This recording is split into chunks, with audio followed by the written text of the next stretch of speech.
पूर्ति के नियम से हमें ये पता चल गया कि वस्तु की कीमत में और पूर्ति की मात्रा में धनात्मक संबंध होता है। लेकिन यहाँ पर इस बात का पता नहीं चलता है कि पूर्ति की कीमत में कितने परिवर्तन होने से उसकी मात्रा में कितना परिवर्तन होगा।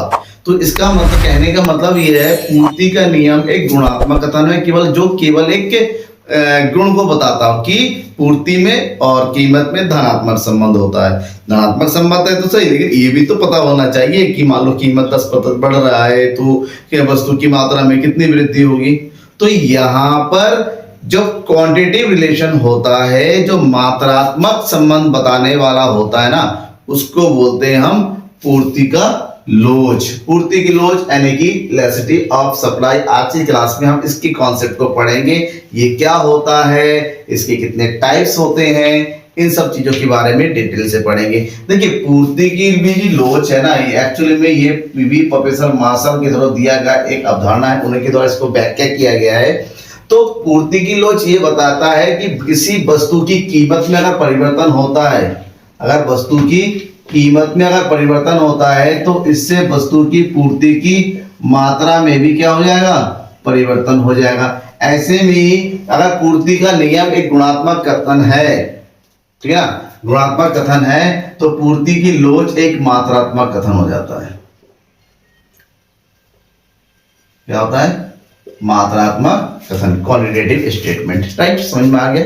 तो इसके यहाँ तो बिल्कुल सिंपल सी बात है। मैं कहने का मतलब होता है अगर वस्तु की कीमत में बदलाव हो रहा है, परिवर्तन हो रहा है, चाहे कम हो चाहे ज्यादा हो, तो इससे पूर्ति की मात्रा में भी परिवर्तन होगा। इन दोनों के बीच का जो रेशियो होता है, जो अनुपात होता है, तो उस अनुपात को हम पूर्ति की लोच के नाम से जानते हैं, जिसके बारे में प्रोफेसर मार्शल ने एक्सप्लेन करते हुए लिखा है कि पूर्ति की लोच से अभिप्राय कीमत में परिवर्तन के प्रतिक्रिया स्वरूप पूर्ति की मात्रा में होने वाला परिवर्तन है। और उन्होंने पूर्ति की लोच को शॉर्टकट में बताया है ES, शॉर्टकट में इसको ES लिखा जाता है। अच्छा, तो ये लिखें या कैपिटल ES लिखें, ठीक है ना। ये इसका पूर्ति की लोच को शॉर्टकट में लिखा जाता है, ये इलास्टिसिटी ऑफ सप्लाई बोलते हैं इंग्लिश में।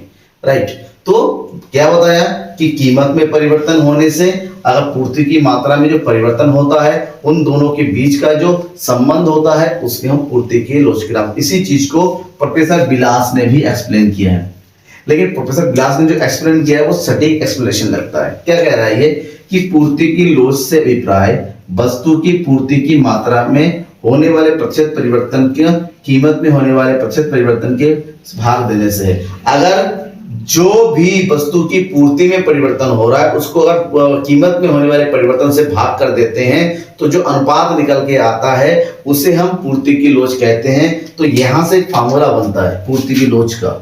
पूर्ति की लोच बराबर पूर्ति की मात्रा में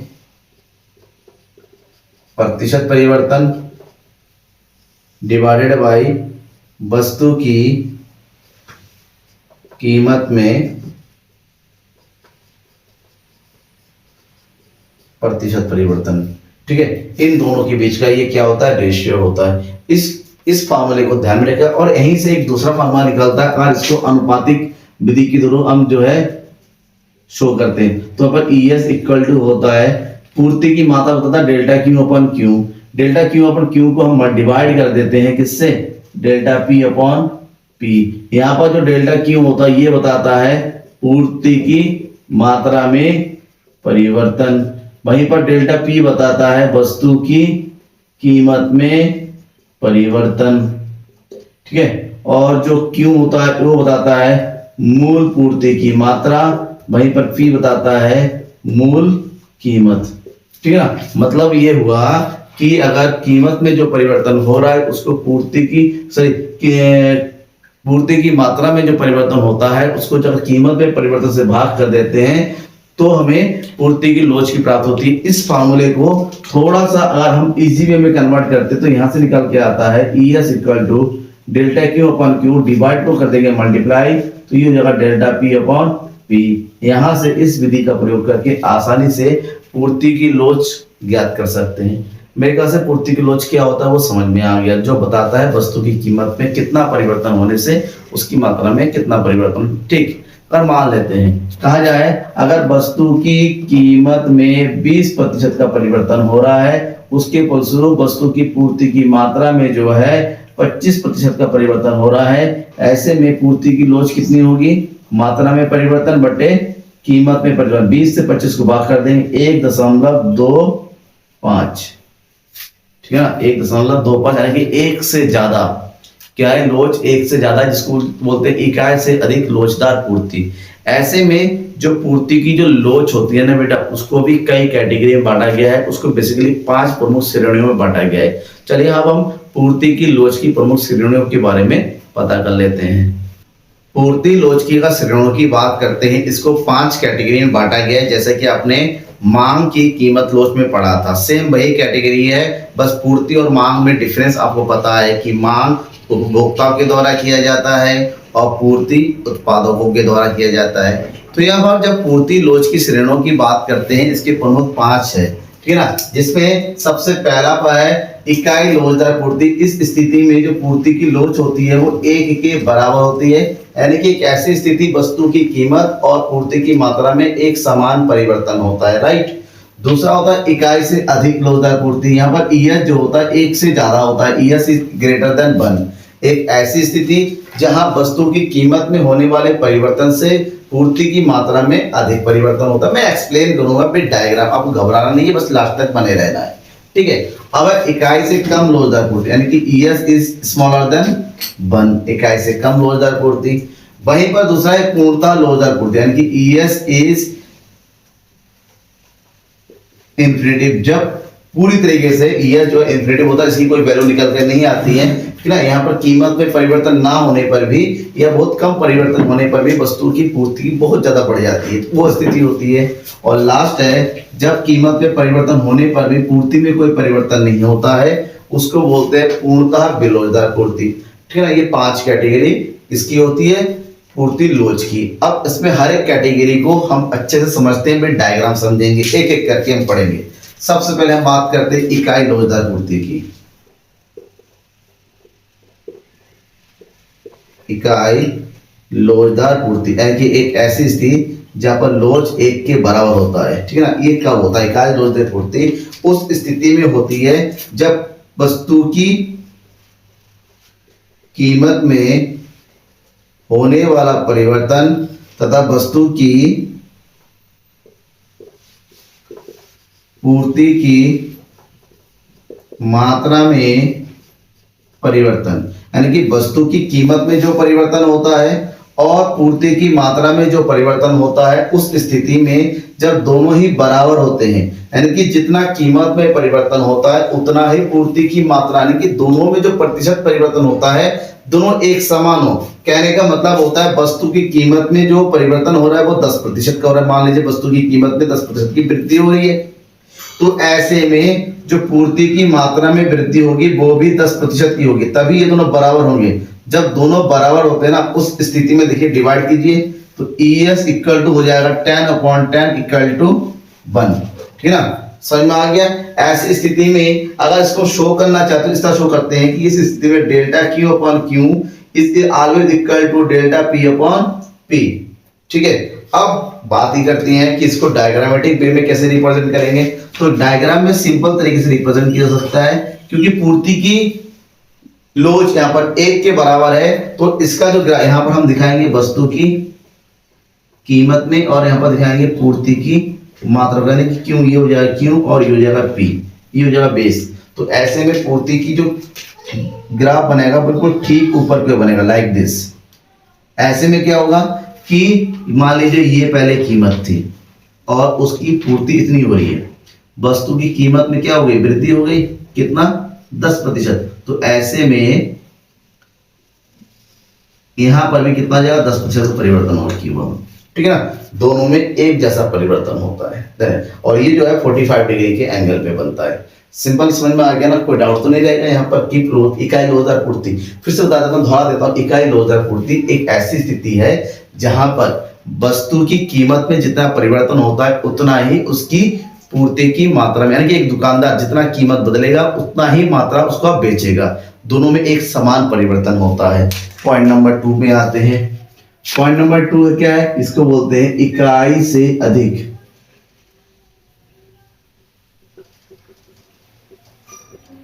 लोचदार पूर्ति, यस इज ग्रेटर देन 1। इसको अत्यधिक लोचदार पूर्ति बोलते हैं। अधिक लोचदार पूर्ति बोलते हैं, मतलब अधिक इसलिए बोलते हैं क्योंकि लोच जो होती है ना एक से ज्यादा होती है। ये कब होता है, ये तब होता है कि वस्तु की कीमत में जितना परिवर्तन हो रहा है, वस्तु की कीमत में जो भी चेंज आ रहा है ना उसके कंपैरिजन में उसकी पूर्ति में अधिक चेंज आता है, अधिक परिवर्तन होता है। कहने का मतलब होता है कि वस्तु की कीमत में परिवर्तन, वस्तु की कीमत में परिवर्तन। दूसरी तरह होता है वस्तु की मात्रा में जो परिवर्तन होता है वो क्या होता है, ज्यादा होता है। ठीक है ना, कीमत में परिवर्तन से ज्यादा पूर्ति में परिवर्तन होता है। यूं कह सकते हैं कि अगर वस्तु की कीमत में अगर 10% का परिवर्तन होता है तो मात्रा में जो है 15% का परिवर्तन हो रहा है। ऐसे में ES इक्वल टू हो जाएगा 15/10 यानी कि 1.5, जो कि देखिए 1 से क्या है, ज्यादा है। क्या है, ज्यादा है। ठीक है, इसको इस तरह से भी लिख सकते हैं कि यहां पर delta Q upon Q is greater than delta P upon P। ठीक है, समझ में आ गया ना स्टेटमेंट, कोई दिक्कत तो नहीं। अब इसको ग्राफिकल रूप में रिप्रेजेंट करना है तो इसका ग्राफ कुछ इस तरह से बनेगा। यहां पर दिखाएंगे कीमत, यहां पर दिखाएंगे पूर्ति की मात्रा 0। अब क्योंकि यहां पर मात्रा में अधिक परिवर्तन शो करना है, वस्तु की कीमत में कम परिवर्तन है, तो यहां पर जो ग्राफ बनेगा वो कुछ नीचे की ओर झुका हुआ बनेगा, लाइक दिस, इस तरह से। अगर ये नीचे की झुका हुआ बनेगा तो देखिए यहां पर है वस्तु की कीमत और ये पूर्ति की मात्रा P और Q। वस्तु की कीमत में 10% का परिवर्तन हो रहा है, ये वाला। ठीक है ना, तो वस्तु की कीमत में उससे ज्यादा परिवर्तन, मात्रा में अधिक परिवर्तन है Q1। ठीक है ना, ये जो होती है इस स्थिति को बोलते हैं कि यहां पर हमारा ES इज ग्रेटर देन 1। ठीक है, क्लियर, यहां तक कोई दिक्कत नहीं है। अब आते हैं हम अपने तीसरे पॉइंट में। तीसरा पॉइंट क्या है, इकाई से कम लोचदार पूर्ति, that is ES is smaller than 1। इकाई से कम लोचदार पूर्ति, इसको अधिक बेलोचदार, इसको बेलोचदार पूर्ति भी बोलते हैं। क्या बोलते हैं, बेलोचदार पूर्ति। बेलोचदार पूर्ति, इसको बेलोचदार पूर्ति क्यों कहते हैं, देखिए यहां पर तो मैंने बताया कि कीमत में जितना परिवर्तन होता है उससे ज्यादा उसकी पूर्ति में परिवर्तन होता है, लेकिन यहां पर उसका ठीक उल्टा है। यहां पर वस्तु की कीमत में जो भी परिवर्तन हुआ, कीमत में परिवर्तन, उसकी तुलना में उसकी जो मात्रा में जो परिवर्तन होगा ना वो कम होगा। ठीक है ना, यानी कि कीमत में ज्यादा परिवर्तन होता है, पूर्ति की मात्रा में कम। कहने का मतलब होता है कीमत में अगर 10% का परिवर्तन होता है तो मात्रा में केवल 8% का परिवर्तन हो रहा है। ठीक है, क्लियर ना यहाँ पर कि वस्तु की कीमत में परिवर्तन होने के फलस्वरूप उसकी पूर्ति की मात्रा में कम परिवर्तन होता है। ऐसे में यहाँ पर जो ग्राफ बनेगा, यहाँ पर जो ग्राफ बनेगा वो थोड़ा सा ऊपर की ओर सीधा बनेगा, लाइक दिस। ठीक है ना, ये बनने से क्या होता है ना, देखिए यहां पर है वस्तु की कीमत P और ये पूर्ति की मात्रा। कीमत बढ़ गई इतनी P1 और पूर्ति की मात्रा में केवल इतनी वृद्धि हो रही है, लाइक दिस। ठीक है ना, तो यहाँ पर देखिए 10% हो जाता है, यहाँ पर केवल 8% हो रहा है। तो ये जो स्थिति है इसको बोलते हैं इकाई से कम लोचदार पूर्ति। ठीक है, अब हम 4th पॉइंट की बात करते हैं। 4th पॉइंट कौन सा है, पूर्णतः लोचदार पूर्ति। मतलब एक ऐसी स्थिति जहां पर पूर्ति की मात्रा में बहुत अधिक परिवर्तन होता है, इवन कीमत में ज्यादा परिवर्तन नहीं होता। पता ये कब होता है, जब होता है अफवाह की वस्तु की कीमत, कुछ भी होता है मार्केट में, अचानक क्या होगा ना, पूर्ति बढ़ जाती है। जैसे माल खराब होने लगा है। ठीक है ना, माल क्या हो रहा है, खराब होने लगा, यार दुकानदारों को पता चल गया आने वाले टाइम में सरकार जो है टैक्स बहुत ज्यादा बढ़ा रही है, तो क्या बोलते हैं स्टॉक अभी खाली कर दो। तो स्टॉक खाली करने के लिए वो क्या करते हैं, कीमत में चेंज हो या ना हो, वस्तु की कीमत, वस्तु को बेचना शुरू कर देते हैं। तो ऐसी स्थिति में जो पूर्ति की लोच होती है ना वो बहुत ज्यादा होती है, क्योंकि प्राइस में तो चेंज हुआ ही नहीं, दैट इज डेल्टा P 0 हो जाएगा। ठीक है ना, लेकिन पूर्ति की मात्रा में जब किसी भी चीज को 0 से भाग करेंगे तो वहां पर हमेशा इन्फिनिटी आएगा, समझिएगा यहाँ पर। ठीक है ना, पूर्णतः लोचदार पूर्ति का मतलब होता है यहाँ पर वस्तु की कीमत में जो परिवर्तन हो रहा है वो क्या हो रहा है, जीरो, जबकि यहाँ पर पूर्ति की मात्रा में परिवर्तन क्या हो रहा है, अधिक हो रहा है। ठीक है ना, जब ऐसा अधिक होता है, मान लीजिए पूर्ति की मात्रा में हमारा 0% परिवर्तन हो रहा है और यहाँ पर जो है इसमें 10% का परिवर्तन हो रहा है, यानी कि अब हम अगर पूर्ति की मात्रा को यानी कि ES इक्वल टू 10/0, क्योंकि जीरो का तो टेबल होता नहीं भाई, जब जीरो का कोई टेबल नहीं होता है तो इसका जो आंसर आएगा वो इन्फिनिट होगा, अनंत आएगा। क्या आएगा, अनंत आएगा। ठीक है ना, जब अनंत आएगा तो इसका जो डायग्राम बनेगा वो कुछ इस तरह से, सिंपल डायग्राम बनेगा इसका। ये होगी पूर्ति की मात्रा, यहाँ पर होगी वस्तु की कीमत। अब कीमत में कोई परिवर्तन नहीं होता है तो ऐसे में इसका ग्राफ बिल्कुल सीधा बनता है एक्स एक्सिस के, सप्लाई कर्व। ठीक है ना, केवल वस्तु की पूर्ति की मात्रा में परिवर्तन होता है, लाइक दिस, यहां से यहां पर देखिए कीमत अपनी जगह पर है, इसमें कोई चेंज नहीं है। ठीक है, ये हो गया हमारा फोर्थ। अगर हम लास्ट पॉइंट की बात करते हैं, ये क्या है, लास्ट पॉइंट हमारा है पूर्णतया बेलोचदार पूर्ति। बेलोचदार का मतलब समझ में आया ना, बेलोचदार का मतलब होता है जिसमें लोच ही नहीं, मतलब जिसमें क्योंकि लोच का मतलब होता है परिवर्तन होता है, बेलोच का मतलब होता है परिवर्तन ना होना। इसका मतलब होता है यहाँ पर कि वस्तु की कीमत में तो परिवर्तन हो रहा है, कीमत बढ़े चाहे कम हो जैसा भी हो, वस्तु की कीमत में तो परिवर्तन हो रहा है, लेकिन उसकी पूर्ति की मात्रा में कोई परिवर्तन नहीं हो रहा है। यानी कि कीमत में कमी हो रही है, लेकिन दुकानदार लोग जो है ज्यादा मात्रा बेच नहीं रहे, जैसे भी रीजन हो सकता है यहाँ पर। तो इसका मतलब ये हुआ वस्तु की कीमत में परिवर्तन अधिक होता है, जबकि वस्तु की पूर्ति में जो परिवर्तन होता है वो क्या हो रहा है, जीरो होता है। दैट मीन्स अगर कीमत में अगर 10% का परिवर्तन हो रहा है तो पूर्ति में जो है 0% का परिवर्तन हो रहा है। ठीक है, इसमें 0% का। तो सो डैट हम जब दिखाएंगे यहाँ पर ES इक्वल टू 0/10, तो जीरो को किसी से डिवाइड करेंगे तो हमेशा जीरो ही आएगा। ठीक है ना, क्या आएगा, जीरो। अब इस चीज को दिखाइए आप ग्राफ में, जब हम इसका ग्राफ बनाएंगे, क्योंकि कीमत में परिवर्तन हो रहा है, मात्रा में कोई परिवर्तन नहीं हो रहा है, तो ऐसे में इसका जो ग्राफ बनेगा सीधा वाई एक्सिस के पैरेलल खड़ा बनेगा ऐसे। ठीक है ना, ये हो गया क्यों अपनी जगह पर, ये हो गया कीमत में वृद्धि के साथ बाद भी वस्तु की मात्रा में कोई परिवर्तन नहीं होता है। ठीक है, तो ये हो गई पूर्ति की प्रमुख श्रेणियां।